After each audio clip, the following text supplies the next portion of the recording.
Hello friends, good evening to all of you. Friends, video शुरू करने से पहले एक छोटी सी कहानी आपको सुनाता हूँ। सफलता और सफलता के बीच की है। एक महान पुरुष ने एक व्यक्ति को ये कहानी सुनाई। व्यक्ति बहुत ही मेहनत करता, हार्ड वर्किंग करता और उसे सफलता हाथ न लगती। तो बहुत परेशान होकर के वह उस महान पुरुष के पास पहुंचते हैं और यही प्रश्न करते हैं कि गुरुजी, हम बहुत ज़्यादा हार्ड वर्किंग करते हैं, फिर भी हमें सफलता नहीं मिलती है। तो महान पुरुष ने सिर्फ उनको अपना एक पालतू कुत्ता दिया और उनको पालतू कुत्ते की जो रस्सी थी पकड़ा दी। व्यक्ति को कहा, जाओ इसको घुमाकर लेकर के आओ। तो जब लेकर के गए, कुत्ता जब दूसरे कुत्तों को देखता या अन्य किसी जानवर को देखता तो वो उसके पीछे भाग पड़ता। कभी इस पशु के पीछे, कभी इस जानवर के पीछे, कभी वह लौट के आते हैं। पूछा, देखा कि कहा, गुरुजी हम बहुत थक गए हैं। तो महान पुरुष ने उनको सिर्फ यही इशारा किया कि आपका जो प्रश्न था उसी में आपका उत्तर मिल गया। इस कुत्ते ने अपने लक्ष्य को समायोजित रूप से, प्रायोजित रूप से एकाग्र होकर के नहीं साधा, कभी यहाँ कभी वहाँ कभी इस पर, बिना योजना के। इस कारण से ये बहुत थक गया।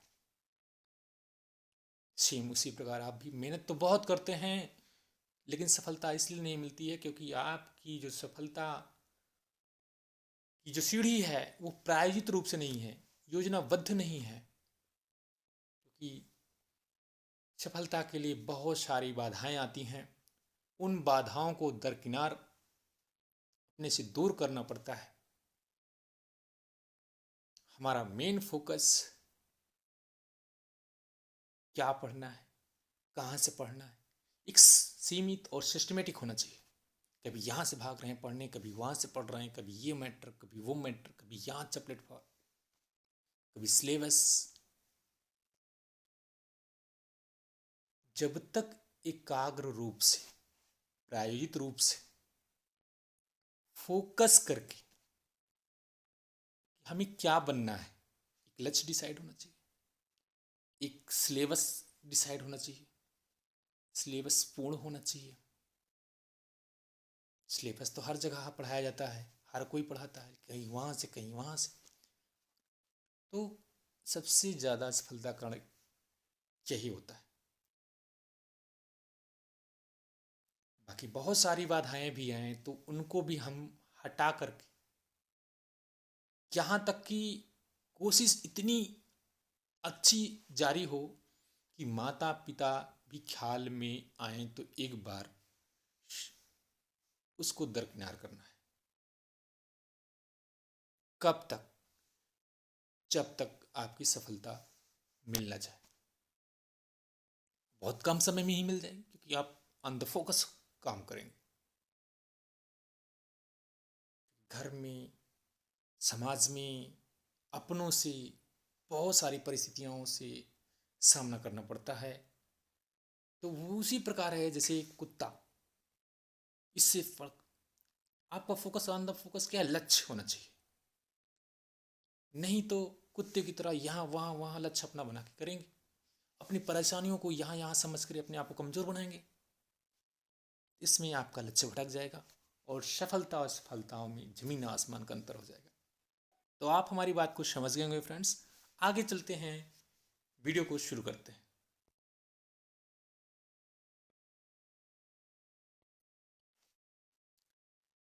यह वीडियो फ्रेंड्स जैव विविधता यानी बायोडाइवर्सिटी पर संबंधित है।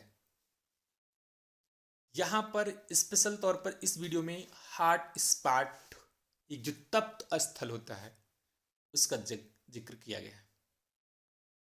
तो क्वेश्चन यहीं से बनना शुरू हो गया कि हॉट स्पॉट यानी तप्त स्थल का संबंध किससे है, तो बोलेंगे जैव विविधता से। आगे पढ़ेंगे क्या ही।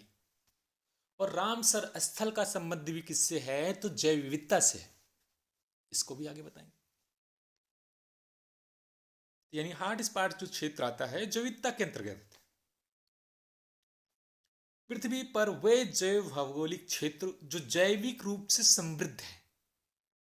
जैविक रूप से समृद्ध का तात्पर्य है जहां पर पेड़ पौधे और जंतुओं की बाहुलता है,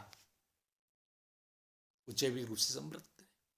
परंतु वो गंभीर रूप से क्या हो रहे हैं, संकटग्रस्त है या नष्ट होने की कगार पे आ रहे हैं। या तो सूखा, और सूखा होगा किससे, ग्लोबल वार्मिंग, वैश्विक तापमान में वृद्धि से। जो तटीय वाले इलाके हैं हमारे भारत के पूर्वी तट और पश्चिमी तट के वाले जो क्षेत्र हैं वो डूबने की कगार पे हैं। अन्य विकट परिस्थितियों का सामना करना पड़ रहा है ग्लोबल वार्मिंग से, प्रदूषण से। और यह ऐसे क्षेत्र जो हैं, क्योंकि हम जानते हैं अगर पृथ्वी पर पेड़ पौधे ही ना हो तो जीवन समाप्त हो जाएगा। क्योंकि हम लेते क्या हैं, ऑक्सीजन, और देता कौन है, पेड़ पौधे। तो आप समझ गए होंगे, क्योंकि जैव विविधता के अंतर्गत हम लोग अध्ययन करते हैं पेड़ पौधे एवं जंतुओं के बीच अंतर संबंध का अध्ययन करते हैं। यानी पेड़ पौधे ही नहीं होंगे तो जंतु कहाँ होंगे, और जहां पेड़ पौधे होंगे वहां जंतु भी बहुत होंगे। जहां जितना ज्यादा मात्रा में पेड़ पौधे होंगे उतनी संख्या में ही जंतु भी होंगे। इसीलिए कहा गया है कि पेड़ पौधे एवं जंतुओं की बाहुलता वाला क्षेत्र जहां होता है वही जैव विविधता वाला क्षेत्र होता है। तो समझ गए होंगे फ्रेंड्स। तो हॉट स्पॉट मतलब तप्त स्थल है कि ये संकटग्रस्त वाले क्षेत्र हैं। जैव विविधता का स्थल जो है संकटग्रस्त वाले क्षेत्र हैं। ऐसे 4 हैं। कौन से हैं भारत में, तो भारत में 4 जो हॉट स्पॉट क्षेत्र हैं वो है पश्चिमी घाट, यानी इधर कच्छ की खाड़ी जो है, यानी काठियावाड़ तट से लेकर के मालाबार तट, पश्चिमी तट में देखेंगे तो पश्चिमी घाट जो है शहीद। एक और क्वेश्चन बनेगा यहाँ पर, सह्याद्री किसको सह्याद्री कहते हैं, पश्चिमी घाट का दूसरा नाम सह्याद्री है। यहां पर ये हॉट स्पॉट क्षेत्र, जो हॉट स्पॉट क्षेत्र है ये संकटग्रस्त। दूसरा क्या है, पूर्वी हिमालय, यानी हमारा जो मेन हिमालय, बृहद हिमालय है, उसका जो पूर्वी छोर है जो असम की तरफ पड़ता है, नेपाल वाले क्षेत्र में आसपास में पड़ता है, अरुणाचल प्रदेश में पड़ता है, ये पूर्वी हिमालय के अंतर्गत है, जो पूर्वी क्षेत्र में है। जो जम्मू कश्मीर, हिमाचल प्रदेश में पश्चिमी हिमालय के अंतर्गत आता है। तो पूर्वी हिमालय वाले क्षेत्र में दूसरा हॉटस्पॉट क्षेत्र है। तीसरा इंडो बर्मन क्षेत्र, यानी पूर्वोत्तर भारत, यानी जो 7 राज्य हैं आपके, अरुणाचल प्रदेश, असम, मेघालय, मणिपुर, मिजोरम, त्रिपुरा, नागालैंड, ये जो 7 राज्य हैं, असम, इन सभी राज्य और कुछ देश जैसे म्यांमार, इंडिया, बर्मा, म्यांमार क्षेत्र भी आ जाता है, और सिंगापुर वगैरह। तो ये क्षेत्र आपका तीसरा हो गया। सुंडालैंड क्षेत्र, सुंडालैंड क्षेत्र जो हिंद महासागर में यानी बंगाल की खाड़ी में निकोबार द्वीप समूह आता है, इसी अंतर्गत आता है, सुंडालैंड क्षेत्र के अंतर्गत आता है। तो ये भी चौथा आपका हॉटस्पॉट क्षेत्र है। लोकटक झील जो कि मणिपुर में है, ये इंडो बर्मन क्षेत्र के अंतर्गत ही आ जाता है। ये तैरता हुआ मात्र एक राष्ट्रीय उद्यान है। तैरता हुआ मतलब समझते हैं, मतलब राष्ट्रीय उद्यान है जो जल में, यानी जल में है, इसलिए उसको तैरता हुआ राष्ट्रीय उद्यान कहते हैं। मणिपुर में है लोकटक झील। लोकटक झील में एकमात्र तैरता हुआ राष्ट्रीय उद्यान है विश्व में, भी ये क्या है, हॉट स्पॉट क्षेत्र का उदाहरण है, मैंने बताया ना, हॉट स्पॉट क्षेत्र। अंतर्राष्ट्रीय जैव विविधता दिवस 22 मई को मनाया जाता है। ऑप्शन ना होने पर 29 दिसंबर लगा सकते हैं, क्योंकि शुरुआत में कुछ देश, लोकल देश 29 दिसंबर को मना रहे थे, लेकिन जब अंतर्राष्ट्रीय संधि हुई, जब तब से 22 मई को अंतर्राष्ट्रीय दिवस के रूप में मनाया जा रहा है। विश्व में हॉट स्पॉट क्षेत्र विश्व में हॉट स्पॉट क्षेत्र कितने हैं? 36, जो पृथ्वी का 2.4% है। ये कथन कारण में क्वेश्चन में आता है। जैव विविधता प्राधिकरण केंद्र कहाँ है? चेन्नई। और आपके लिए एक प्रश्न है, राष्ट्रीय जैव विविधता अधिनियम कब बनाया गया और प्राधिकरण केंद्र की स्थापना कब की गई? ऑप्शन 2 दे रहे हैं, 2002, 2003। कमेंट में जरूर लिखें। विश्व के हॉट स्पॉट क्षेत्र घोषित होते हैं, किसके द्वारा होते हैं? कंजर्वेशनल इंटरनेशनल के द्वारा। क्या ये गैर लाभकारी पर्यावरणीय संगठन है? कहाँ है? वर्जीनिया, यूएसए के अंतर्गत आता है। ग्लोबल वार्मिंग, वैश्विक तापमान से हॉट स्पॉट क्षेत्र प्रभावित होता है।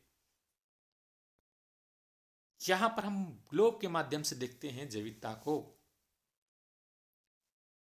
विषुवत रेखा यानी 0 डिग्री अक्षांश रेखा, जिसको हम विषुवत रेखा या भूमध्य रेखा कहते हैं, और सूर्य की जो लंबवत किरणें होती हैं अधिकांशतः वर्ष भर में इसी रेखा के आसपास, इसी अक्षांश रेखा के आसपास पड़ती हैं। और जहां पर तापमान ज्यादा होगा वहां पर क्या होगा? वाष्पन की क्रिया होगी, जल वाष्पित होगा, बादल बनेंगे, वर्षा फिर उसी के आसपास क्षेत्र के आसपास होगी, और उसी के आसपास के क्षेत्र वाले में पेड़ पौधे ज्यादा होंगे, और पेड़ पौधे ज्यादा होंगे तो जैव जंतु भी वहां पर विविधता तौर पे विविध प्रजातियों में पाई जाएंगी, और ऐसे वाले क्षेत्र को हम जैव विविधता वाला क्षेत्र कहते हैं। तो सर्वाधिक जैव विविधता कहां पाया? विषुवत रेखा यानी भूमध्य रेखा पर। जैसे जैसे हम ध्रुवों की ओर बढ़ते हैं, वर्षा कम होती जाती है, तो आप समझ गए होंगे, वर्षा कम होगी, जीव जंतु कम होंगे, पेड़ पौधे कम होंगे, तो जैव विविधता भी कम होगी। यानी भूमध्य रेखा से ध्रुवों की ओर बढ़ने पर चाहे उत्तरी चाहे दक्षिणी घटती है, जबकि ध्रुवों से विषुवत रेखा की तरफ बढ़ने पर जैव विविधता बढ़ती है। समझ गए होंगे फ्रेंड्स आप। जैव विविधता के अंतर्गत हम क्या करते हैं? पेड़ पौधे व जंतुओं के बीच अंतर संबंध का अध्ययन करते हैं। विभिन्न प्रजातियों जैसे कि पेड़ पौधे एवं जंतुओं की बाहुल्यता वाला क्षेत्र का संबंध जो होता है वो किससे होता है? जैव विविधता से ही होता है। फ्लोरा के अंतर्गत हम किसका अध्ययन करते हैं? विभिन्न प्रजातियों वाले पेड़ पौधों की बाहुल्यता वाला क्षेत्र का अध्ययन करते हैं। और फना के अंतर्गत हम विभिन्न प्रजाति के जीव जंतुओं के क्षेत्रों का अध्ययन करते हैं। तो फ्रेंड्स, वीडियो कैसा लगा? इस तरह के A to Z वीडियो और PDF आपको टेलीग्राम पर मिलेंगे। टेलीग्राम का नाम है ज्योग्राफी सक्सेस पॉइंट, और व्हाट्सएप नंबर पर 8423446622 पर यह पेड ग्रुप का नाम लिखें, और वहाँ पर आपको ये मिनिमम चार्ज में सारे वीडियो और PDF उपलब्ध टेलीग्राम पर करा दिए जाएंगे।